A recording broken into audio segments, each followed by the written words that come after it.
La ventisca llevaba cayendo 6 días seguidos sobre la cordillera, y la puerta principal de la cabaña estaba enterrada bajo varios metros de nieve compactada que crujía como piedra cuando el viento la golpeaba, pero a unos pocos pasos por debajo del nivel del suelo, en una habitación oculta excavada en la ladera, un hombre de montaña llamado Thomas Garrick se sentaba junto a un pequeño fuego de brasas tranquilas, caliente, bien alimentado y con la calma serena de quien sabe que, aunque el invierno está decidido a llevárselo todo por delante, esa vez no va a ser a él. El invierno había llegado temprano aquel año a la Cordillera del Viento, en territorio que más tarde se llamaría Wyoming, y no lo hizo como una simple estación fría, sino como una presencia pesada que se asentó en los valles y se negó a marcharse, apretando el aire, endureciendo la tierra y recordando a cada trapero que allí arriba la imprudencia no se perdonaba, solo se cobraba vidas. Tomás había pasado ya varios inviernos en aquellas montañas, moviéndose entre los arroyos que alimentaban al gran río, siguiendo rastros de castor, marta y zorro, durmiendo en nieve, barro y roca, y no era ni el más fuerte ni el más famoso, pero tenía una cualidad que salvaba más hombres que el músculo y el valor juntos. Era deliberado, pensaba cada movimiento como si una mala decisión pudiera matarlo, porque en realidad así era.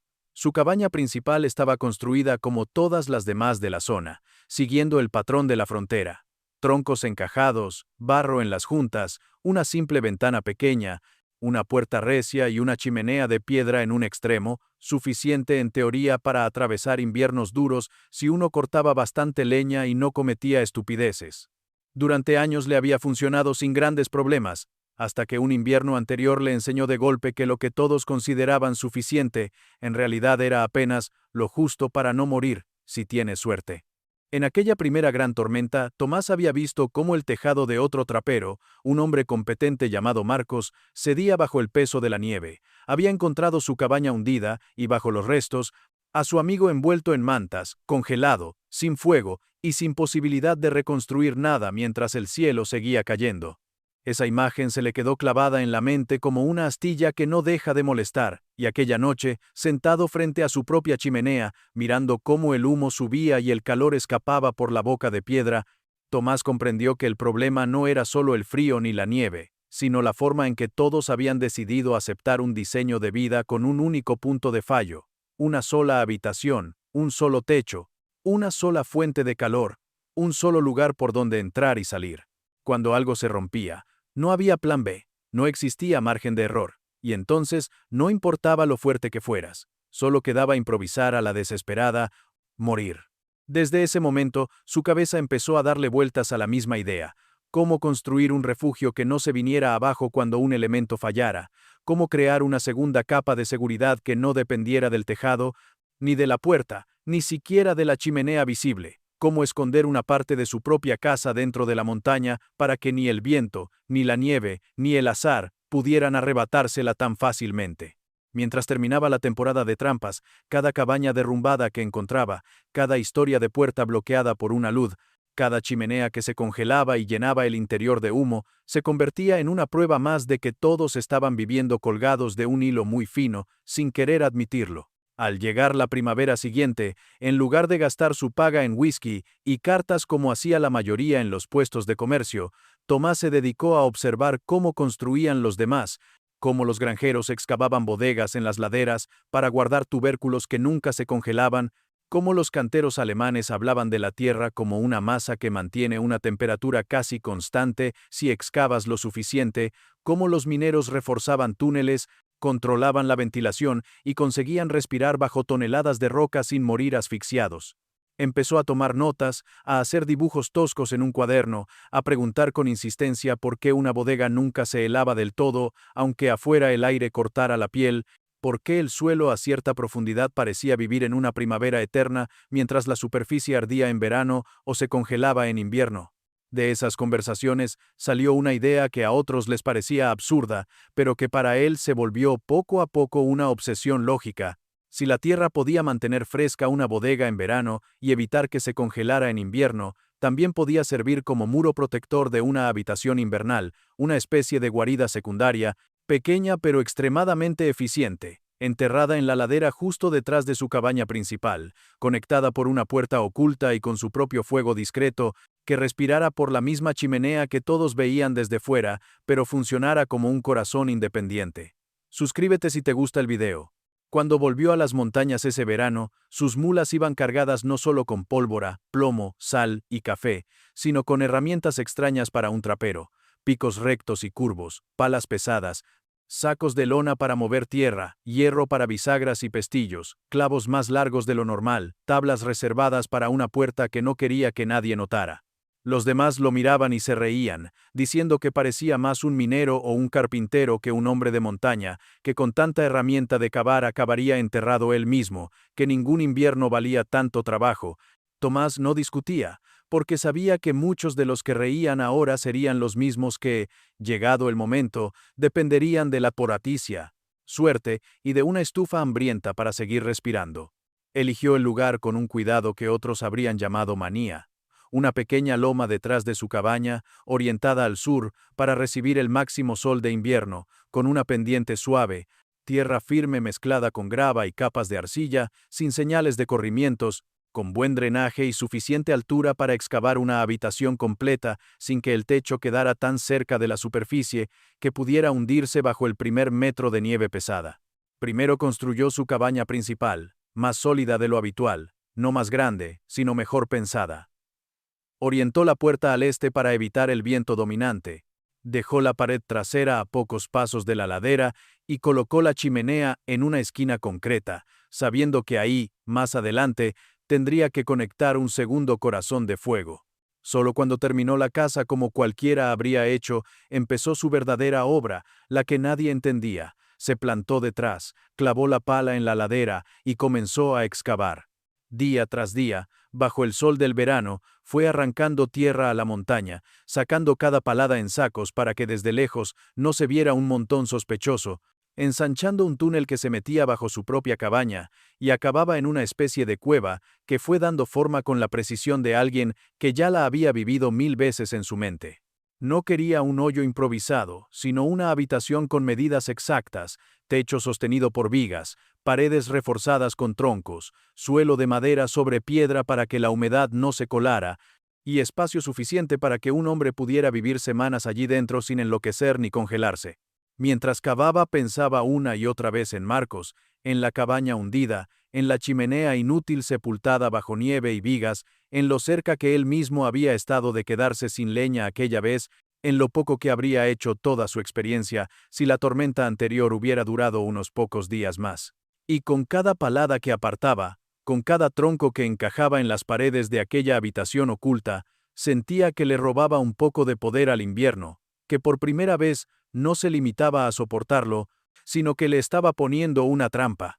Lo que todavía no sabía era que la verdadera prueba de su habitación invernal no sería una tormenta cualquiera, sino una ventisca tan brutal que sepultaría la cresta entera y convertiría su cabaña principal en una trampa helada, mientras, unos metros más adentro de la montaña, en el espacio que todos ignoraban, el aire seguiría siendo cálido, el fuego seguiría vivo, y el tiempo, por una vez, jugaría a su favor. La excavación fue solo el comienzo, porque una habitación enterrada sin un buen techo es una tumba, y una habitación enterrada sin un buen fuego es una nevera de tierra, así que Tomás se tomó su tiempo para convertir aquel hueco en algo digno de desafiar un invierno de montaña. Midió la profundidad y el ancho con pasos y cuerdas, dejando la altura justa para poder estar de pie sin desperdiciar volumen de aire.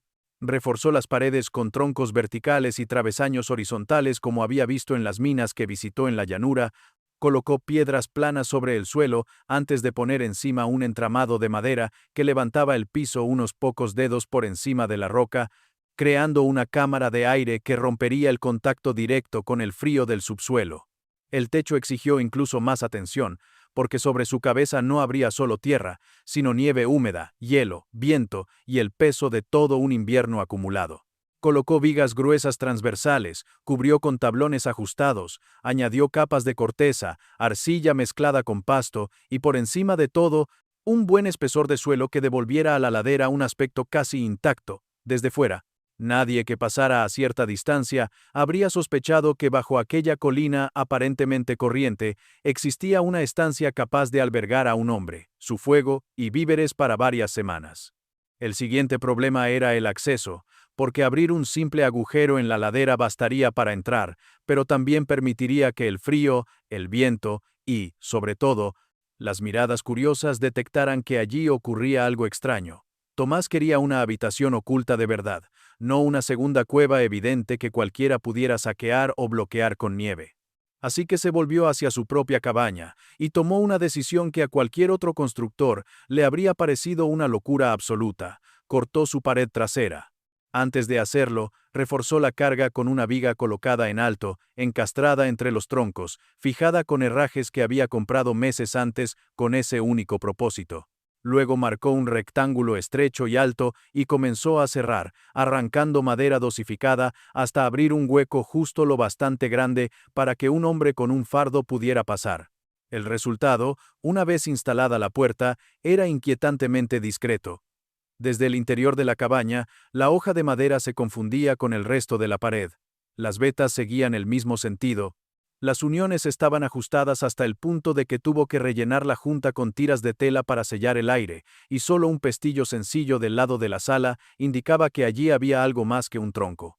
Desde el interior de la habitación de tierra no había manilla, ni cerrojo, ni nada, porque aquel portal estaba pensado para hacer un acceso desde la casa hacia el refugio, no al revés, como una escotilla de escape que solo tú conoces. Pero una habitación invernal sin calor no vale más que un baúl vacío, así que Tomás se enfrentó al último desafío, el que habría hecho retroceder a más de uno. ¿Cómo encender un segundo fuego sin levantar una segunda chimenea que delatara la existencia de la estancia oculta? Si sacaba un tubo de humo por la ladera, cualquier par de ojos atentos sabría que allí había algo escondido.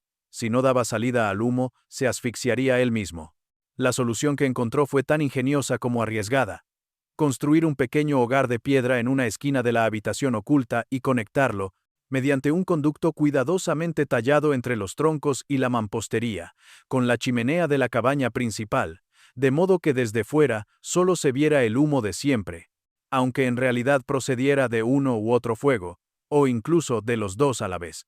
Levantó ese hogar secundario con piedras planas del arroyo, formó un cajón estrecho, más profundo que ancho, con un fondo ligeramente inclinado que devolvía el calor hacia la estancia, y abrió un tiro pequeño, no más ancho que el ancho de una mano, que subía escondido entre la estructura de la pared hasta encontrarse con el tiro principal de la casa, unos palmos por encima de la chimenea visible.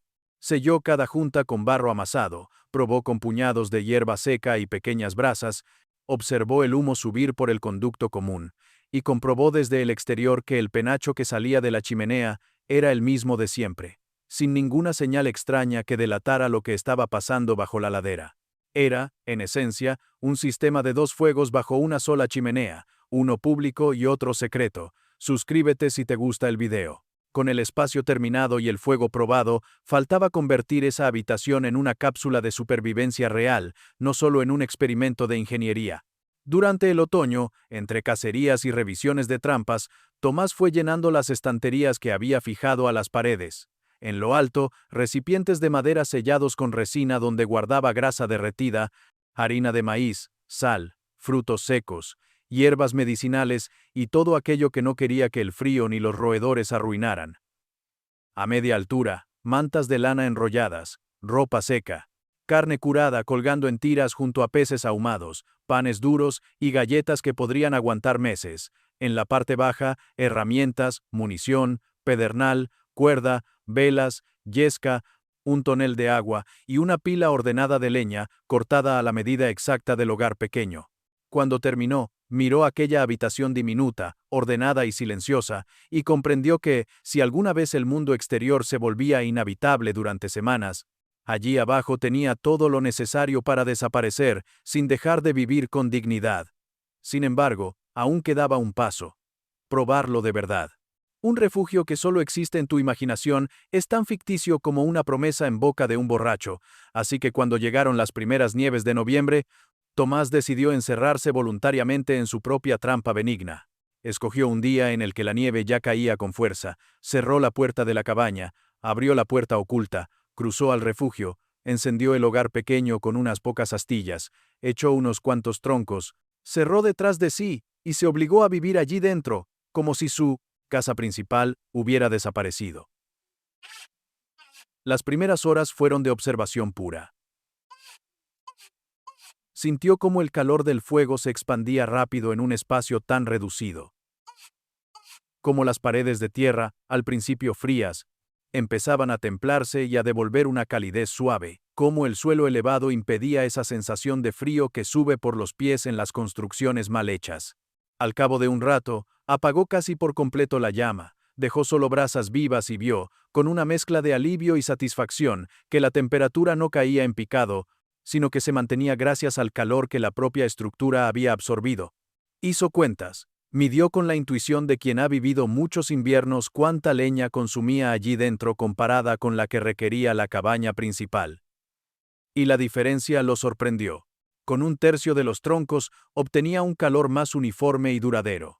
Estuvo así varios días, saliendo solo para comprobar el estado de la cabaña y volver al refugio, y se convenció de que, llegado el momento, aquel cuarto enterrado sería algo más que una rareza. No sabía que la prueba real, la que de verdad dividiría su vida en un antes y un después, estaba a pocas semanas de distancia, escrita en el cielo en forma de un sistema de nieve que, cuando descendiera de la cresta, no dejaría intacta ni una sola estructura mal pensada. La gran ventisca del invierno siguiente llegó de golpe, empujada por un viento que parecía decidido a arrancar la cresta entera de la montaña, y en cuestión de días convirtió la cabaña principal de Tomás en un bloque atrapado bajo metros de nieve comprimida, con la puerta sepultada, parte del techo cediendo bajo el peso y el frío colándose por cada grieta, pero mientras la superficie se convertía en una trampa mortal, en la habitación invernal oculta, bajo la ladera, el aire seguía siendo cálido, el fuego seguía obediente, y las horas dejaban de ser una amenaza para convertirse, por primera vez, en algo que simplemente había que dejar pasar. La ventisca que sepultó la cresta empezó como tantas otras, con un cambio sutil en el viento y un silencio raro en el valle, pero en apenas unas horas mostró su verdadera cara. La nieve no caía en copos sueltos, sino en cortinas densas que el viento arrancaba de las cumbres y arrojaba contra las cabañas como si quisiera borrar cualquier rastro de presencia humana. Los tejados se curvaban bajo el peso creciente, las chimeneas escupían humo desesperado, las puertas crujían con cada ráfaga, y la temperatura descendía tanto que cualquier piel descubierta se volvía dolor en cuestión de segundos. Durante los 2 primeros días, Tomás mantuvo el fuego de la cabaña principal más por disciplina que por necesidad inmediata, consciente de que cada tronco que ardía allí era un tronco que no tendría en el refugio si las cosas se torcían, pero aún así alimentaba las llamas, limpiaba la chimenea, abría la puerta lo justo para retirar nieve acumulada, y volvía a cerrar antes de que el viento pudiera robarle medio hogar de golpe. La nieve subía por la pared como si quisiera tragarse la casa, la puerta pesaba más cada vez que la empujaba, y la intuición que tantas veces le había salvado la vida comenzó a gritarle que estaba jugando con un límite muy fino. Cuando al tercer día trató de abrir la puerta principal, y ésta apenas cedió unos centímetros contra una masa compacta de nieve que la presionaba desde fuera, comprendió que había llegado el momento para el que llevaba un año entero preparándose. No esperó a que la situación se volviera crítica, no se quedó allí peleando con la entrada bloqueada, mientras el viento anclaba aún más la nieve contra los muros. Simplemente dejó que el fuego grande se consumiera poco a poco. Recogió unas cuantas cosas que quería tener a mano. Abrió la puerta camuflada en la pared trasera, cruzó al refugio y cerró tras de sí, dejando del lado de la cabaña un espacio que comenzaría a enfriarse sin remedio, y, del lado de la ladera, una habitación que se convertiría en su mundo entero durante los días siguientes. Encendió el pequeño hogar de piedra con unas astillas y 2 troncos, esperó a que el fuego cogiera fuerza y se acomodó sobre las mantas, escuchando cómo el viento rugía amortiguado al otro lado de la tierra, como si estuviera en otra montaña, en otro invierno. Allí dentro, el frío no entraba a golpes, sino solo como una leve presión que el calor del fuego neutralizaba con facilidad, y cada hora que pasaba, las paredes de tierra se templaban un poco más, devolviendo parte del calor que iban absorbiendo. Cuando la llama bajaba, no sentía el típico desplome de temperatura de una cabaña expuesta, sino una especie de meseta suave, porque el entorno no se enfriaba al mismo ritmo que el aire. Pasaron los días, y la ventisca no dio tregua. Arriba, sobre su cabaña, la nieve se acumulaba hasta niveles que habrían aplastado cualquier tejado de troncos, y de hecho, en algún momento del quinto día, un estruendo sordo recorrió la estructura principal. Vigas que cedían, tablas que se partían, peso que caía sobre el suelo, chimenea inutilizada, todo lo que un invierno necesita para convertir una casa en una trampa mortal. Tomás escuchó el ruido desde la habitación oculta, levantó la cabeza, entendió al instante lo que había ocurrido y en lugar de dejarse llevar por el pánico, simplemente se acercó a la puerta camuflada, apoyó la mano sobre la madera fría, confirmó que el marco seguía firme y regresó a su manta. Su refugio estaba aislado de ese fallo. El derrumbe no afectaba al techo enterrado, la chimenea principal podía estar llena de nieve y escombros, pero su tiro secundario seguía respirando hacia el exterior, invisible, protegido por la masa de la ladera. Durante casi una semana, su mundo fue aquel volumen de tierra transformado en habitación. Fuego pequeño, consumo de leña, calculado, comidas sencillas de carne seca y harina de maíz cocida, agua que no se congelaba gracias al calor ambiente, sueño profundo sin sobresaltos, porque sabía que ningún tejado podía caerle encima. Ningún viento podía abrir una puerta que daba a la nada, ninguna corriente le robaría el calor en cuestión de minutos. Cada día revisaba sus reservas, contaba los troncos restantes, observaba con ojo clínico cuánto tardaba la habitación en enfriarse cuando dejaba que el fuego muriera hasta las brasas, y cada día confirmaba lo que había intuido en sus pruebas. Aquella habitación enterrada necesitaba menos de la mitad de leña que la cabaña principal para mantener una temperatura cómoda, y soportaba sin apenas variación las embestidas del invierno que fuera.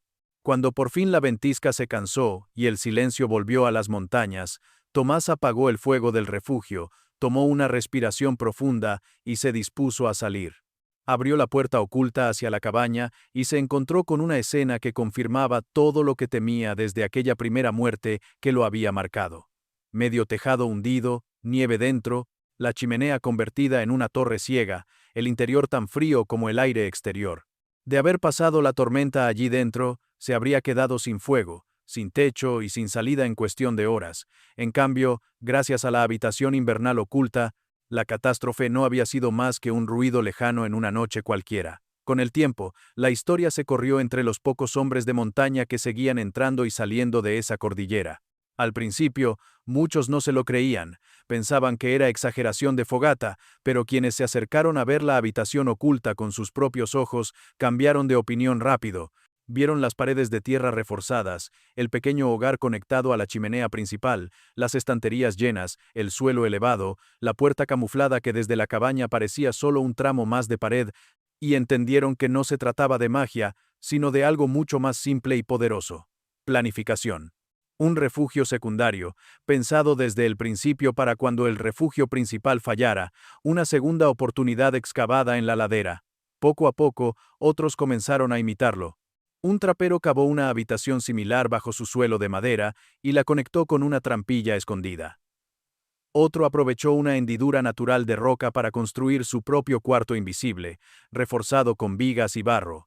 Cada uno adaptó la idea a su terreno, pero todos compartían el mismo principio que Tomás había aprendido mirando cabañas derrumbadas y tumbas congeladas.